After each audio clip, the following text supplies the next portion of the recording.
With great power comes great responsibility. Compromise where you can. Where you can't, don't. Even if everyone is telling you that something wrong is something right. Even if the whole world is telling you to move. It is your duty to plant yourself like a tree, look them in the eye and say no. You move. Never step onto the battlefield of ideas unprepared. Before you enter the fray, you need a plan.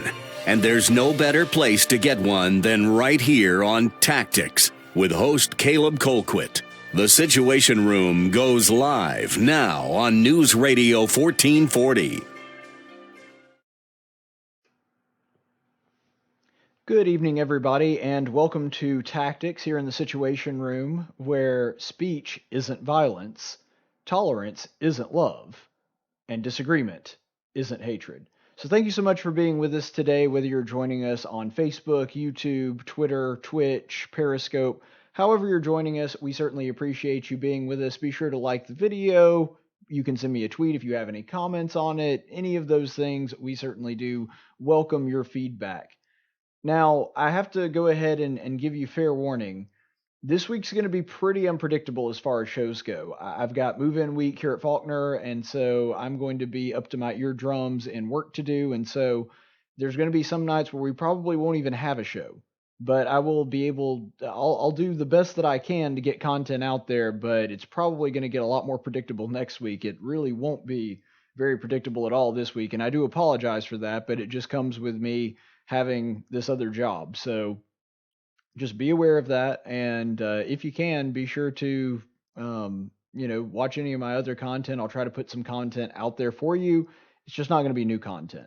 So a couple things I wanted to address. First of all, this is going to be a shorter episode, again, for the same reason I just stated. There's been so much going on this week. But the first thing that I wanted to bring up is a local matter that happened not too long ago, and you may have noticed that I didn't mention it. The reason is because of my 48-hour rule.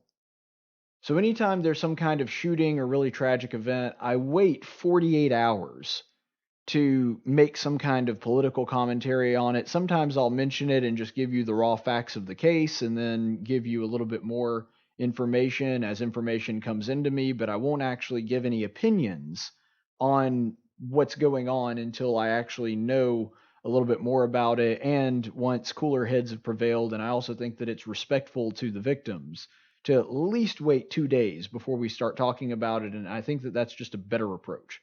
I've explained this I don't know how many times on the air. But I wanted to give a shout out also to my most esteemed colleague, Kevin Elkins, who's also on News Radio 1440, by the way, in the morning, 6 to 9. Check him out right here on News Radio 1440. He's on the app. He's on the terrestrial signal every Monday through Friday, so be sure to listen to his show, Decisions. But he actually asked me about this personally and posted about it because he found that it was actually a wise thing to do to wait 48 hours in regards to this story that happened in a Montgomery school, where a man in the middle of the car lane to go pick up his kids got into an altercation and wound up shooting another guy. And without getting too bogged down in what's going on, getting too bogged down in some of the discussions, the back and forth that has gone on, there were an awful lot of people that were ready to basically hang the guy out to dry before understanding the situation. Now, up front, just based on the details that I've seen, this guy does need to be prosecuted to the full weight of the law, and that's the reason that we have the justice system. But it turns out that this guy is someone who was just trying to take care of his kids, in part because he is a widower. In fact, he lost his wife just 3 weeks before this incident happened. And this is also a veteran that suffers from PTSD. And I don't claim to understand an awful lot about psychology. I kind of dabble in it. I really like some of the stuff that Jordan B. Peterson has put out there. I've taken a few classes in it. I've taken some counseling courses, and as you can imagine, that's something that kind of comes standard with being a minister. But I don't claim to be an expert on this stuff. Just a disclaimer here, I'm not commenting on the guy's mental state. But I have found, and I've seen a pattern in a lot of these mental cases that you have people that are known as high functioning that seem to be getting along just fine, even though they're very psychologically unstable. And if you will kind of picture it as a scaffolding structure, that it kind of looks stable until you step on it and realize how wobbly it is. And there's only so much weight that you can put on that.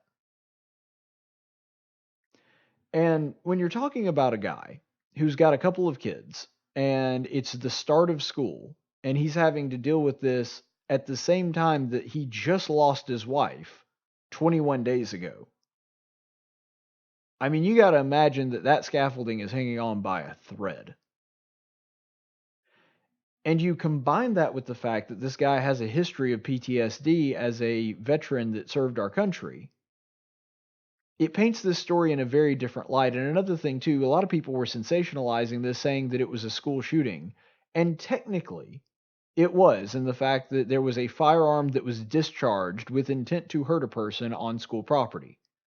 But it's not like a mass shooting scenario like Parkland, where you have somebody that was apprehended and they were just shooting indiscriminately amongst people. This is not something that the guy planned out ahead of time. It was a crime of passion, not something that was that he had contemplated or had a plan to do anybody any harm when he drove onto that school's campus that day. And so, yes, in a very technical sense, it was a school shooting, but the reason that it's not a good idea to use that terminology is that you don't want to say that to people, especially people that have young children in schools here in Montgomery, and give them the wrong idea. So that's the first thing that I noticed that was, I think, a really bad way to react to this story. The second one, and people might hear this and automatically jump to the conclusion that what I am suggesting is that this guy does not need to face judgment or punishment, and that we should sympathize with him. Here's the thing. We should sympathize with him. We should absolutely sympathize with him. And with every other criminal. I mean, goodness knows, I sympathize with the people that are actual legitimate mass shooters. I pity them. I pity the state that their soul is in, that they got so depraved that they wanted to kill a bunch of innocent people. That's not what we're dealing with here. But the point is, you can still show sympathy for even those people. I thought one of the bravest things I've ever seen, and I've mentioned this on the show so many times, was the families of when they got the news that their family members had been shot in the Emmanuel Church there in the Carolinas. When that happened, and that piece of human garbage that decided to kill 9 people because they had a different skin color than him while they were gathering together to worship,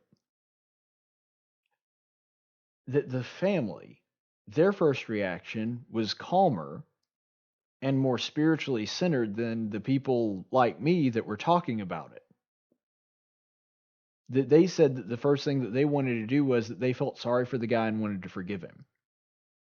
And that's somebody that literally would have, if given the opportunity, killed the women saying this because they happen to be black. And so when I think about that, it, I believe, challenges me to be more forgiving and merciful in my own Christian walk. And there's an important point to bring up here too. Forgiveness is not the same thing as excusing. These are two completely different things. To illustrate my point, I'm going to use a biblical story here.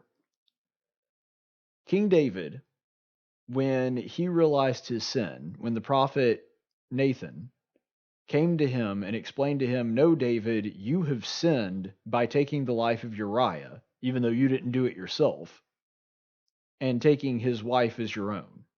You've committed adultery, you've committed murder."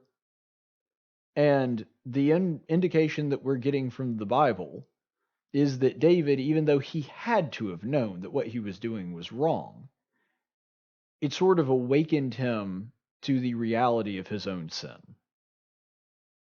And that his reaction was to fall down and ask for mercy and forgiveness from God. And by every indication that we're given, he absolutely received it. He was forgiven by God for what he had done. But there's a difference in that and God excusing him. He did not excuse him. In fact, you'll remember that immediately following this revelation, just the day after this, that the son that was conceived in this adulterous relationship between David and Bathsheba passed away. That was a physical, real-world repercussion of David's sin. And he still had to face it because of the sin that he had committed. Fast forward several years, a couple decades probably, and you see the story with Absalom, where Absalom, in open rebellion to his father, actually took over David's kingdom for a period of time and went into, and I'm using the biblical language here, went into his concubines and had taken over his kingdom, brought shame upon Israel. That again was a consequence of what took place between him and Uriah and Bathsheba. There's a difference in forgiveness and excusing. I can forgive a person and show sympathy for them without saying, but what they were doing shouldn't be punished. That's a completely different scenario. Same thing with David. Again, he's a good example of this, where he counted Israel and put his reliance on his armies instead of God. God punished not only David, but Israel itself for doing something like that. He still had to face the real-world repercussions of his decisions, even though he had been forgiven by God for his sin. And this is no different. I do think that we need to extend some sympathy towards this person. And I have been, and I hope that you have been too, praying for not only the victims, but also praying for the guy that snapped. I mean, he's that scaffolding has got to be on the razor edge thin. It's got to be almost at the breaking point, and then he has this altercation with this guy and it snaps. It seems to me, based on the limited amount of information I have, and I realize it's limited because all of our information on this is limited. We don't know all the details. It seems to me that this person is probably somebody in far more need of psychological help than a jail cell, but that's part of what our criminal justice system is supposed to do. It's supposed to make that decision. And so they'll have a full trial where they look at all the information and make the best decision based on what they can see, and we'll see what happens with that. But either way, I do think that it's important for us to do the best that we can to remember that we are to be merciful and sympathetic and forgiving of people whenever we can. And in this guy's case, I think that he absolutely has to face the real world consequences of his actions, even if he was sick. Because, yeah, maybe the guy wasn't in full control of his faculties. But if that's the case, we certainly have to remove the guy from society for a while to help him get better. Even if this is a case where the guy did so being criminally insane, I'm not excusing his action of shooting that guy, don't get me wrong. I'm just saying that that may be a better course for him if all that we're hearing is true. And those details didn't come out until a few days after we got the initial story, and it really changes your perspective on that story. And that's part of the reason why I have my 48-hour rule. Not the only reason. In fact, it's not even the primary reason. The primary reason is out of respect for the victims. But I think that it is a fortunate side effect of that policy, and I think that hindsight is certainly clearer than speculation, and so I try to deal more in understanding the information and putting it together in a way that makes sense than I am just sort of wildly speculating and predicting. And I think that that's why the vast majority of you guys come and watch the show in the first place, is because if you're watching the show, that's probably what you like, because you're not doing it because I'm a future predictor or anything like that. I see some things occasionally and let you know what's coming up, but, it's not really my specialty. But all that being said, I think that actually bleeds into another story that I'll hit on real quickly. There was a story that the media has been having a field day with, and granted, it's not been quite as big in the news because there's been other stuff going on, the Democrat debates, the mass shootings, but one thing that CNN in particular did a big story on was the sting that was going on in Mississippi where they raided a facility that was hiring a lot of illegal immigrants and was the biggest illegal immigrant hiring bust in American history, so far as we know. I mean, upwards to almost I think it was a little over 600 day laborers that are illegal immigrants got caught in this. So there's a couple takeaways from this. First of all, the person that ought to be punished the most, I'm not saying that other people don't need to be punished in this, but the person that needs to be punished the most is the people that were doing the hiring and knew that they were breaking America's immigration laws by hiring these people. Those people presumably are citizens and ought to know better. And if they're not citizens, they need to be deported post haste before even the people that they arrested. So that's the first thing.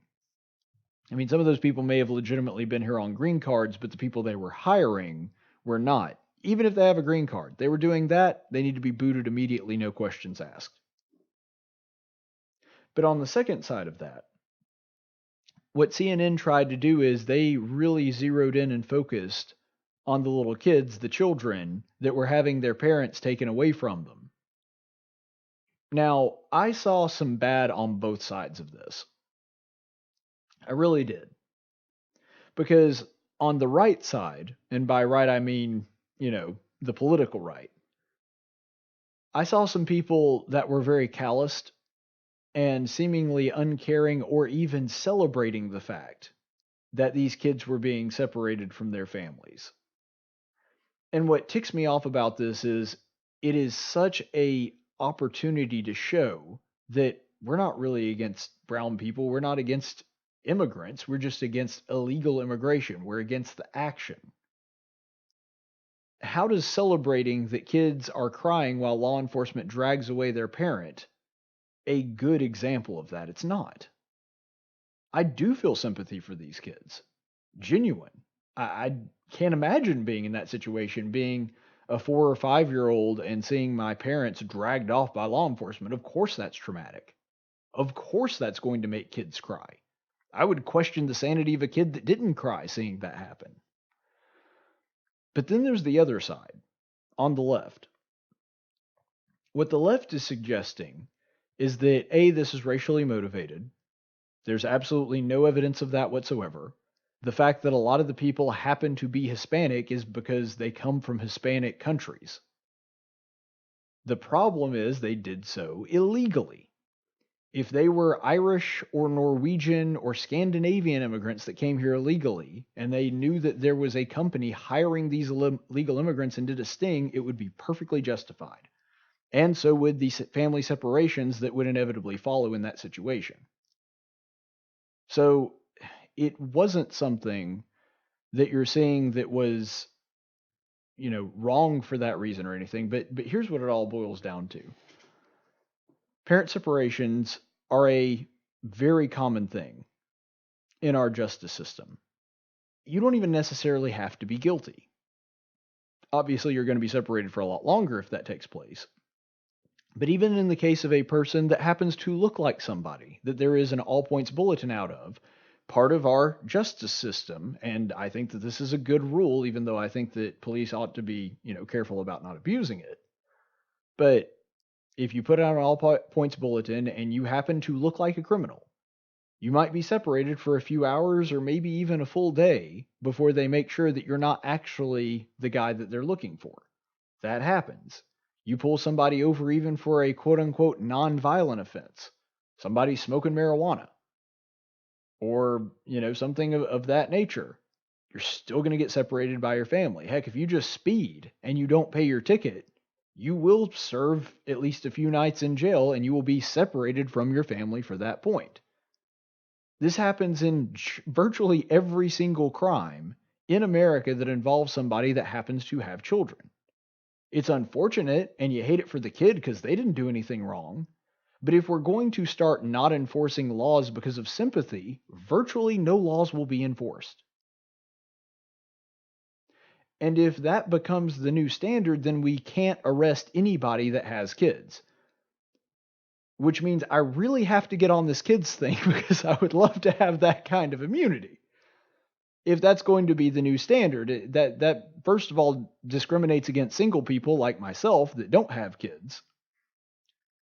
But second of all, if sympathy is going to be the new standard, if there are going to be kids that are upset that their parents are being taken away, well, then we'll have to empty out most of the prisons. A vast majority of the people in prison right now have children, and yes, they are separated from their families, sometimes for very long periods of time.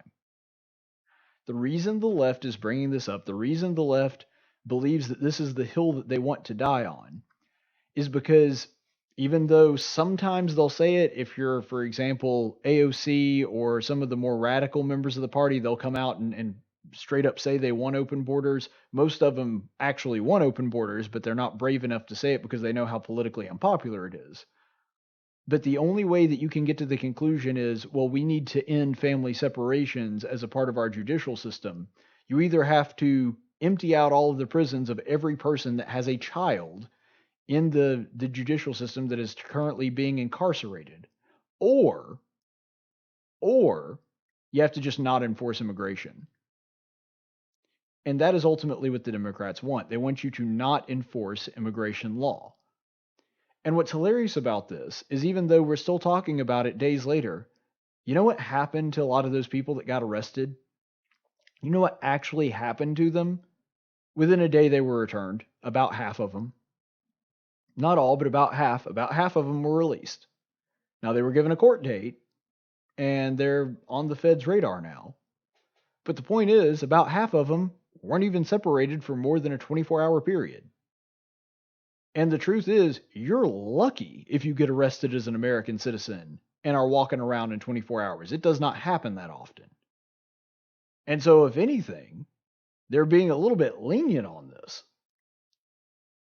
But the reason that the media is casting it this way is because they eat up this narrative that Donald Trump and other Republicans are evil, nasty racists that hate brown and black people, and they want to do everything they can to inflict suffering upon them. And because they like that narrative and because they think it plays well, they will play that up even when something like this happens where there is an actual violation of the law, and those violators of the law are separated from their family as a part of the law enforcement system that we have in this country. They will still play it up as some kind of racial animus.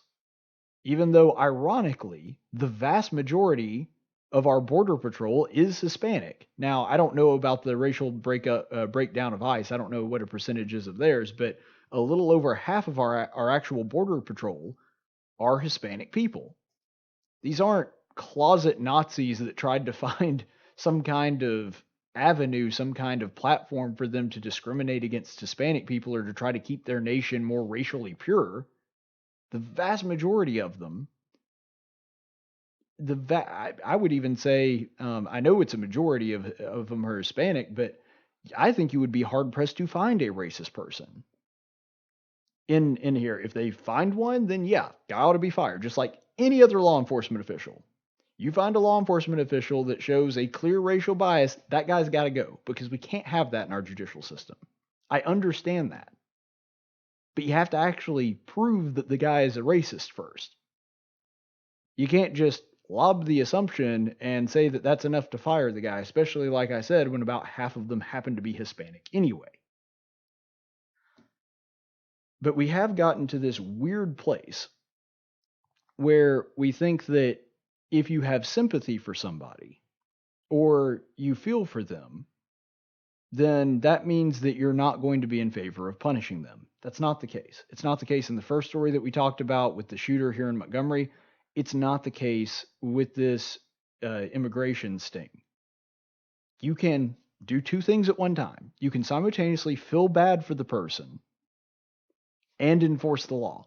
In fact, for people that are in law enforcement, and I know quite a few of them, that's very often the case. People that are enforcing laws, they're not out to get people. They don't like that aspect of the job most of the time. They're doing it because they believe that it keeps other people safer. And Border Patrol is no exception to this. ICE is no exception to this. They're doing this because they believe in the law and they believe enforcing it makes the average person safer, and it does. All right, we're going to go to a break and then we'll come back, and we've got to hit this one, the Jeffery Epstein case. That'll be coming up in just a second.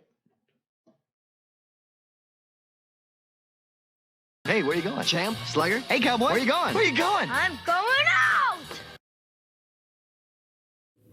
All right, here we are. So you guys remember last year, one of the things I talked about in a segment called Straw Wars is how the liberals, despite no scientific evidence or backing whatsoever, believe that somehow they are saving the sea life by banning plastic straws. In response to this, Mellow Mushroom has started giving out paper straws as opposed to plastic straws. So what we're going to do is we're going to see how effective the paper straws are with the most difficult drink to drink, a milkshake. Let's see how this stands up.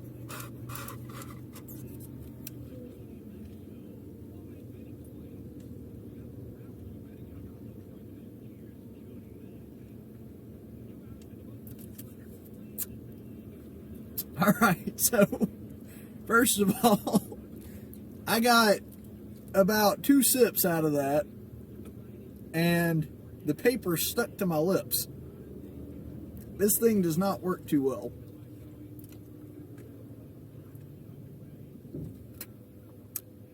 Boy, it'd take you 2 hours to drink this with this. Well, see, I'm using plastic. That's John from Millbrook, by the way. He's the one driving. I think they use plastic because that's the best thing to use. This thing sucks. Well, actually, it doesn't suck. If it sucked, I'd be fine with it, but it doesn't.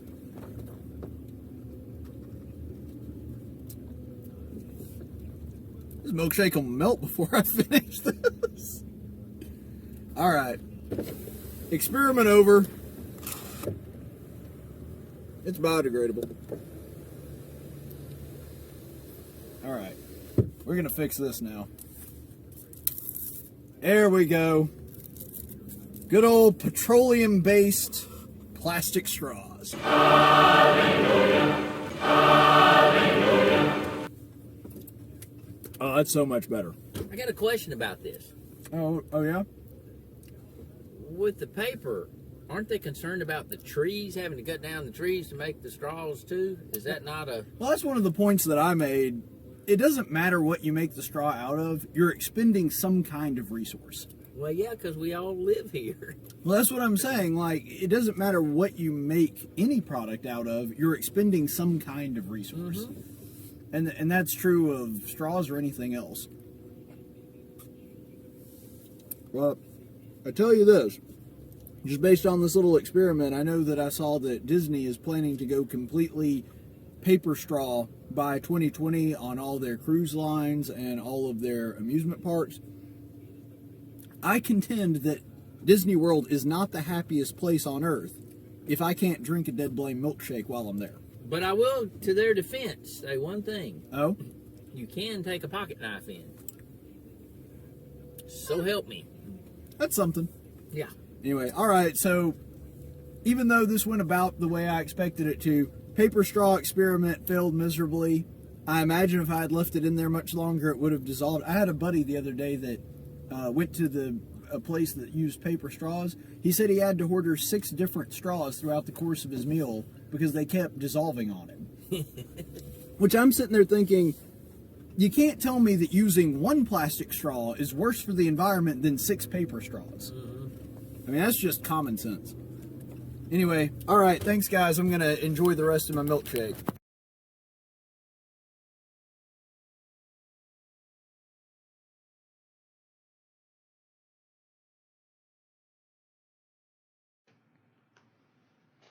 Welcome back. Thank you so much for being with us. And I know that a lot of you have been waiting about this. So yes, we are going to go ahead and comment on the Jeffrey Epstein case. Here's the question that everyone is asking. Did the Clintons kill Jeffrey Epstein? Bum, bum, bum. And I just want to say I don't think so. I don't think so at all. In fact, I don't think that the Clintons are even capable of killing somebody like Jeffrey Epstein, or anyone for that matter. The Clintons have had such a long and proud history of public service. I mean, Clinton, just a wonderful family man. And Hillary Clinton, who is just a gem and a delight, and everyone thinks that she really should have been president, not even just against Trump, when she was running against Obama. She should have been installed as the president when she was running against Obama. I mean, she was the Secretary of State. She had been a senator. And really, what should have happened is she should have been president. And then we should have gone ahead and undone the constitutional amendment and put in an amendment to make her a perpetual president, even to this day in her third term, because she would have been so good at it.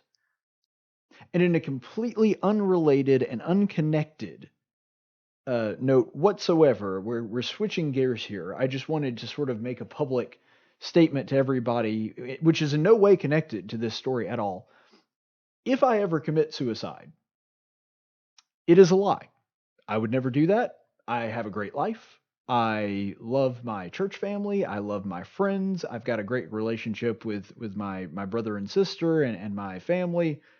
So I would never commit suicide. So if by some chance they are telling you that I did, yeah, investigate, because that's not true. If anything happens to me, just know that I did not kill myself. So be sure to get on that.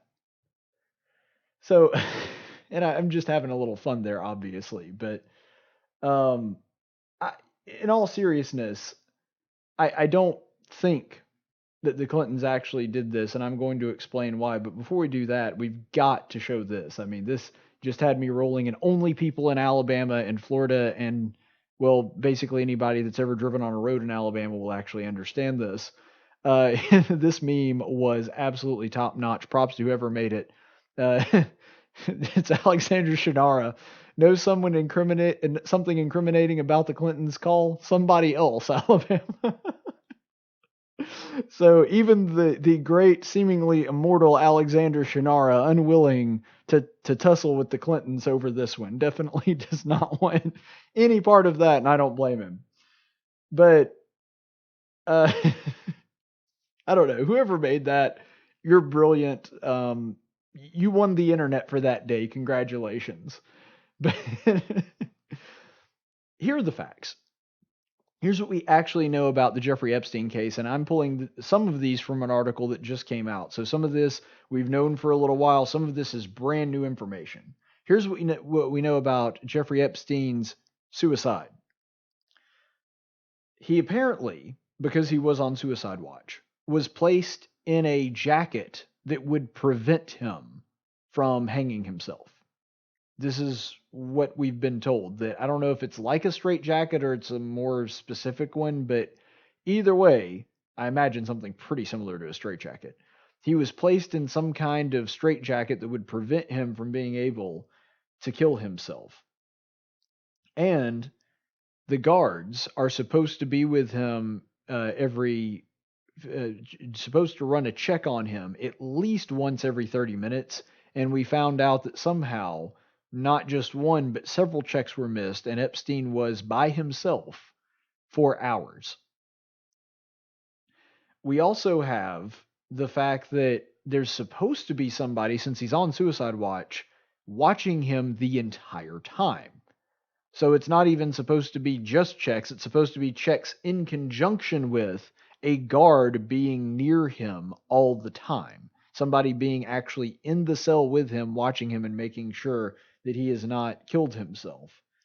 Also, the cell is designed in such a way that there's nothing to hang yourself from. There's no rafters or anything. There's no bars over the ceiling.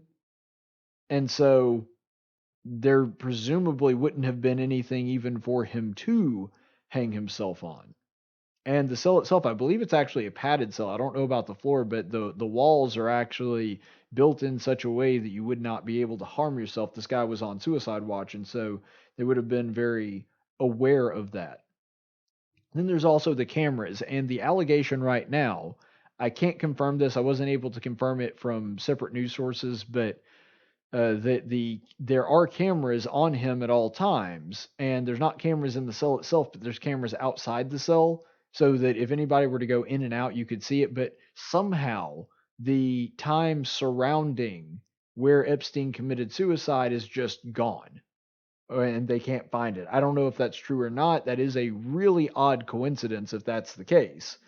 But that's what's going on. And I mean, there's an awful lot of things that would have to go exactly right for this guy to even be able to commit suicide knowing all this. I mean, the jacket, the cameras, the cell, the fact that the guards just happened to not check on him for a while. And this all happened to a person that has information that could incriminate no telling how many of the world's most powerful people. We're talking everybody from rock stars to the royal family to big political figures on both the right and the left, and business tycoons, wealthy people, all very, very wealthy people.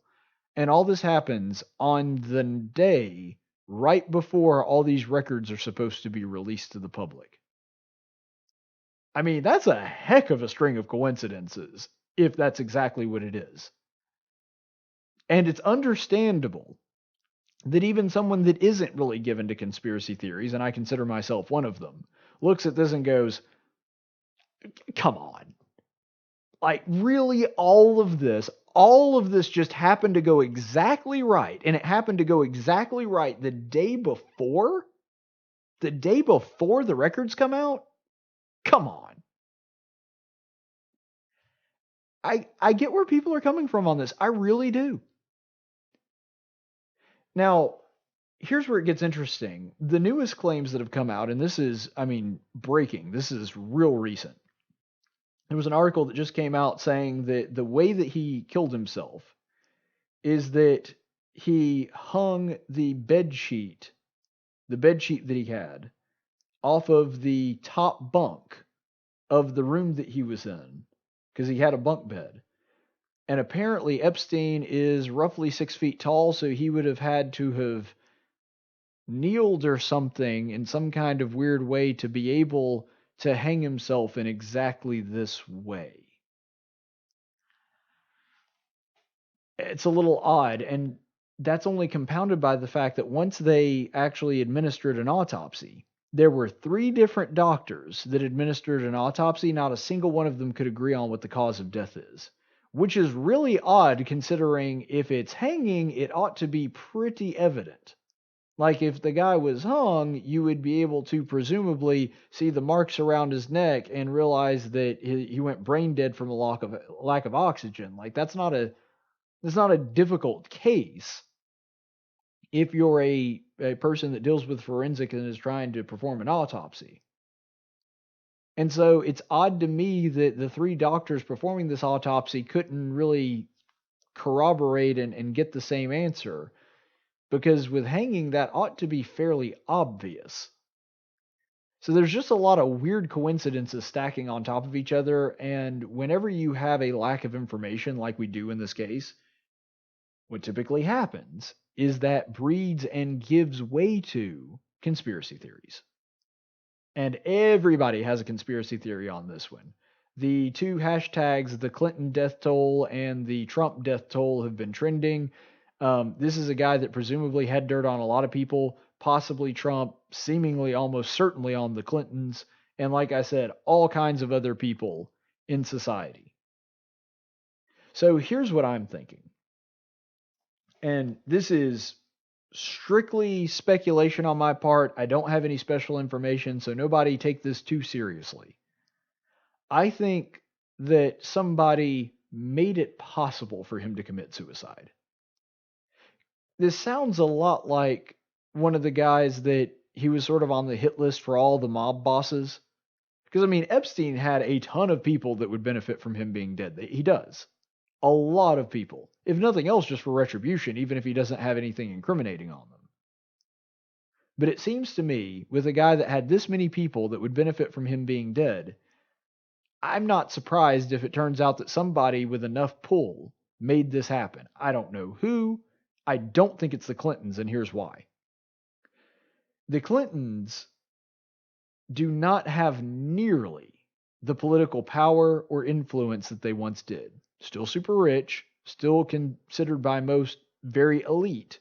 I mean, he's still a former president. She's still, well, Hillary, whatever. A former Secretary of State, I guess is the best way to say that. They're still a very powerful couple, but they're nowhere near where they were even just 2 years ago. And because they've lost so much of that political clout, and a lot of that really goes back to the fact that they're not useful anymore.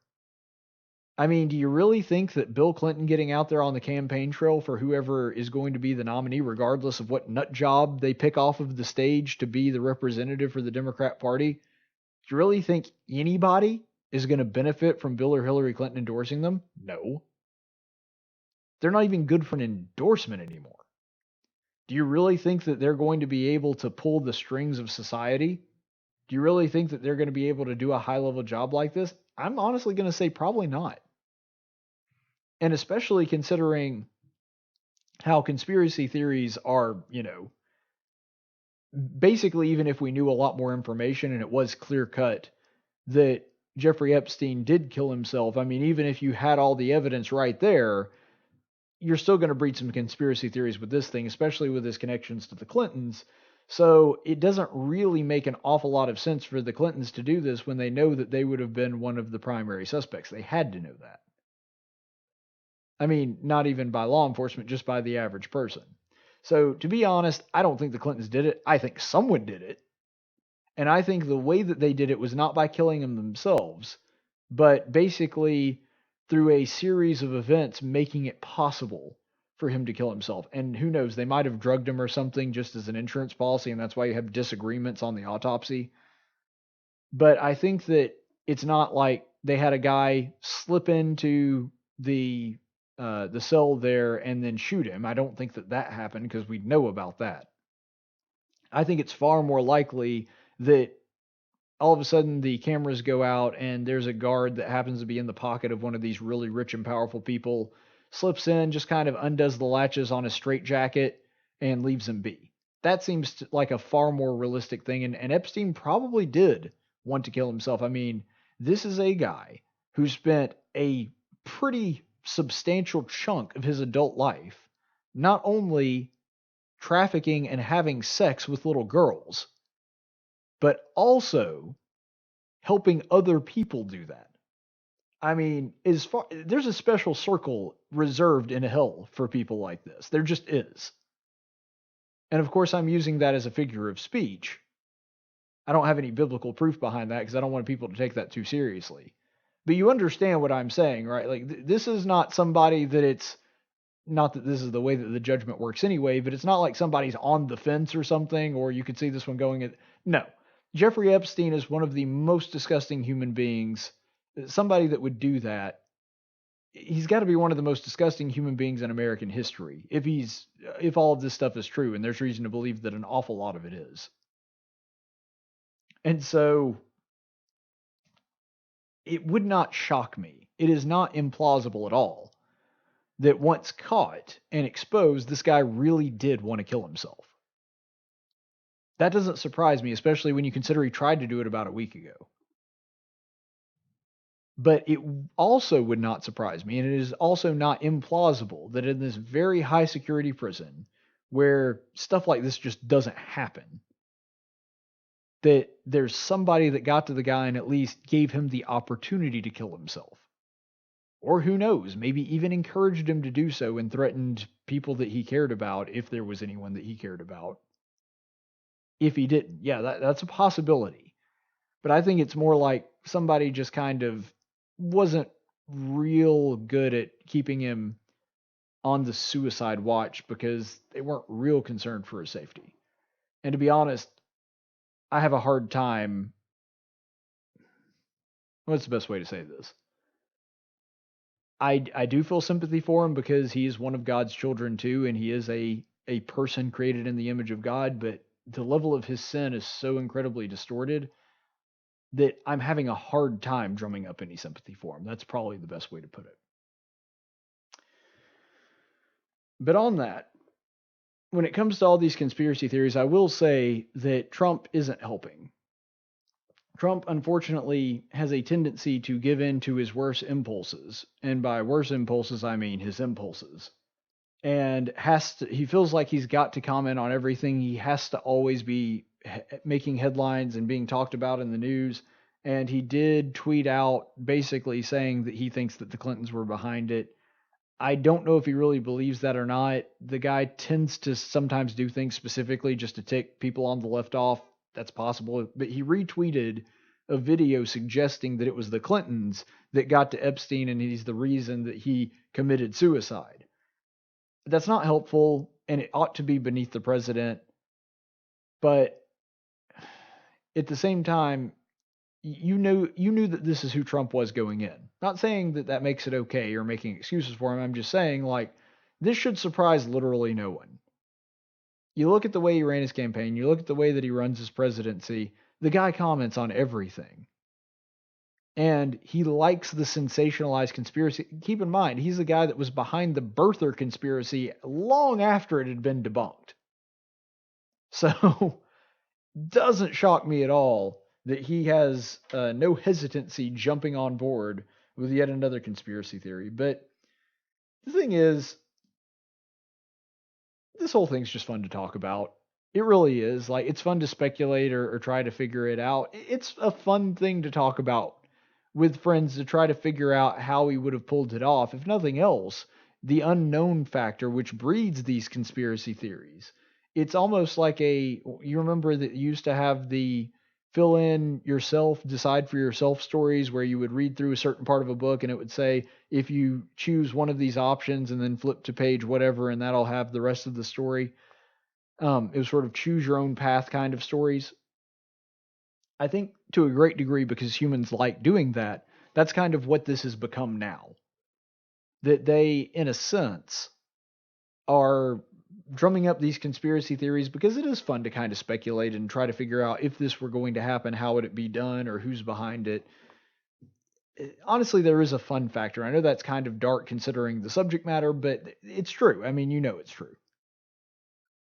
But I do think that this highlights actually a pretty good question, which is how much skepticism is beneficial? How much skepticism is actually good? Because obviously, I'm a fan of skepticism. I've talked about this on the program, I have no idea how many times. That we live in an age where people do not have curiosity. Where they're not curious for new knowledge, they're not curious to test their ideas, to find out for themselves what they believe, that kind of thing. And so the curiosity, the skepticism factor, I think is in a lot of ways a very good thing. That you don't just automatically believe everything that the news tells you, or you don't just automatically believe something just because you heard it. You want to do your own research. But there's also a level of skepticism to where some people are so skeptical that they'll see a fact in black and white in front of their face and deny it because of how skeptical and cynical they are. And that's not good either. There has to be a certain line where you say, okay, there's enough evidence here that I accept what's being told to me. I don't think the Epstein case is, at least so far, an example of one that you can say, yep, that one's in the books and we know what happened.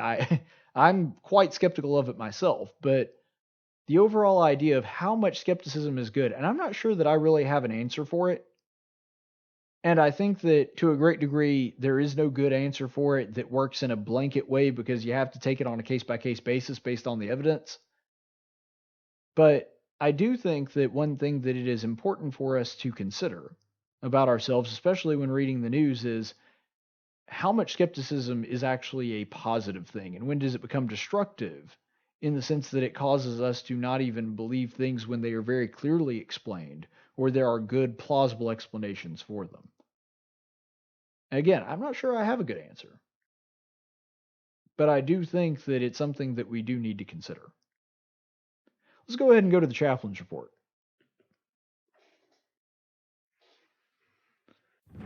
In 1775, the Continental Congress created the Chaplain Corps. Under the command of General George Washington, each soldier was required to attend worship service every Sunday. While other armies advanced on their feet, Washington's troops advanced on their knees. It's time for the Chaplain's Report with Caleb Colquitt on tactics.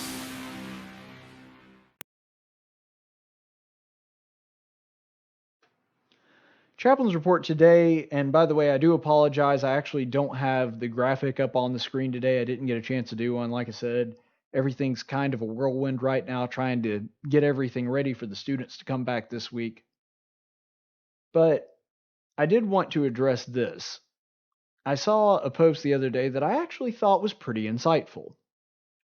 And what it addressed is something that I'm sure if you run in Christian circles, probably hear quite a bit when you're going through something, when there's some kind of issue going on in your life. You've heard that, well, God wouldn't put on you more than you can stand. And this guy's a brother that I respect.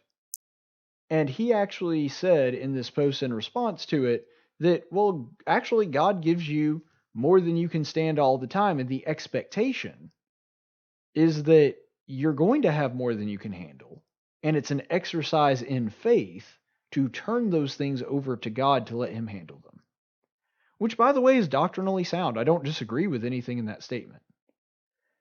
However, I do believe that it is incorrect to completely dismiss this little bit of biblical wisdom, that God will not give you more than you can handle. And I think a better way to describe it would be going directly to the scripture itself, and this is actually one of my favorite passages in 1 Corinthians 10:13. And this scripture states, "No temptation has overtaken you, but such as is common to man. And God is faithful, who will not allow you to be tempted beyond what you are able, but with the temptation will provide the way of escape also, so that you will be able to endure it." So here we have a very clear example of the Apostle Paul talking about to the Corinthian brethren who were undergoing a pretty difficult time. We have wisdom coming from him that says God's not going to allow you to be put into a situation where you will be incapable of overcoming that temptation. In other words, you're never going to be tempted to sin and then just sin as an effect of, well, there was nothing you could do. Because God is a God of a lot of things, but one gift that He gave mankind that is universal is free will. And if He were to allow you to be put into a temptation situation where the temptation was so strong that you didn't have the option of resisting, well, then that wouldn't be free will, would it? And so God understands that people can endure a different level of temptation. He knows you. He knows your heart. And because He does, He's not going to allow you to be put in a situation that you will be incapable of escaping. And typically when people say God's not going to give you more than you handle, that's what they're talking about. Now, are you going to be put in situations that the only way of escape, because a way of escape is the way that the scripture presents it, that the only way of escape is to rely on God and to fall into His hands? Yeah, I think that's biblical too.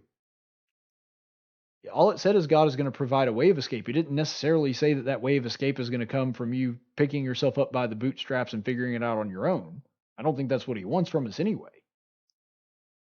Now, there are times where He does.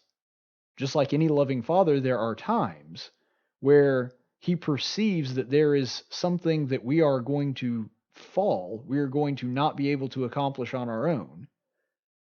And so He gives us a hand.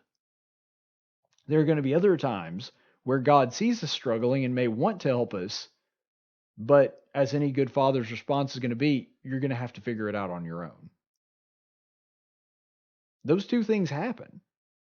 Any of you that have kids, or heck, any of you that have been children, which would be all of you, and have had a parent figure in your life, understand that that's something that a good parent occasionally does.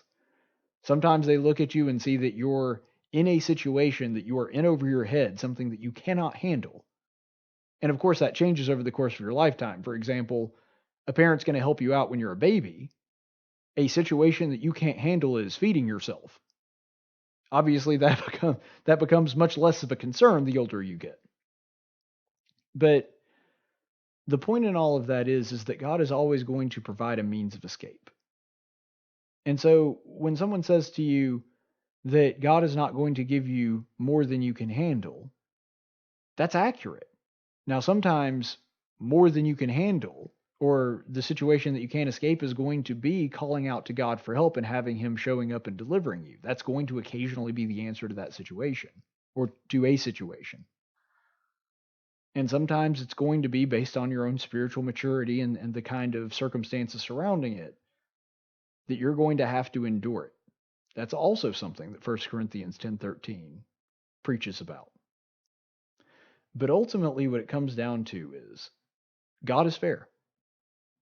He's going to give you a fair shake. Sometimes overusing these phrases that we have detracts from that, or it kind of oversaturates us with that idea to the point to where we get there and we all of a sudden don't really understand the magnitude of it. I think that's also true. It's sort of like, and I gave this analogy to him, the What Would Jesus Do movement. You remember you used to have the WWJD bracelets? The meaning of that was actually pretty profound. But it got so oversaturated in the culture that it became kind of meaningless, where it became more of a fad than a lifestyle. Because really, if a person genuinely lives out his life, constantly asking himself, what would Jesus do? And then allows that to affect him in such a way that he lives like Christ, yeah, that's a pretty good life model to follow, honestly. But we all know that the vast majority of the people that were wearing those were not people that actually believed it or were willing to live it out and make the sacrifices that that entails. And there were people that didn't get involved in it that were absolutely strong enough and did that long before it became a fad. And the same thing is true with this phrase. There have been people, Christians for 2 millennia now, that have been living under the idea that God is not going to give me more than I can handle. That if I am caught in such a situation, he is going to provide a means of escape. The means of escape might be him. The means of escape might be something that I have to figure out, or I have to get together with my Christian brothers and sisters and figure out. But the point is, the way of escape is there. And that is the overarching premise behind that. So let's remember that if we are having a Christian brother or sister going through something that may be horrific or so tremendous that they don't believe that they can get through it, that when we say, don't worry, God won't give you more than you can handle, that what we are really saying, or the situation that we should be bringing up, is that no matter what, God is going to figure out a way to deliver us. Stay the course, friends. Tactics is a production of News Radio 1440 and Cumulus Media Montgomery. Any opinions expressed on this program are those of the host and do not necessarily reflect the opinions of Cumulus Media. The theme song for Tactics is 6 Foot Town by Big and Rich. Graphics by Jessica Dawson. Broadcast studios provided by Cumulus Media Montgomery. Location studios provided by the Dalraida Church of Christ. Copyright 2019.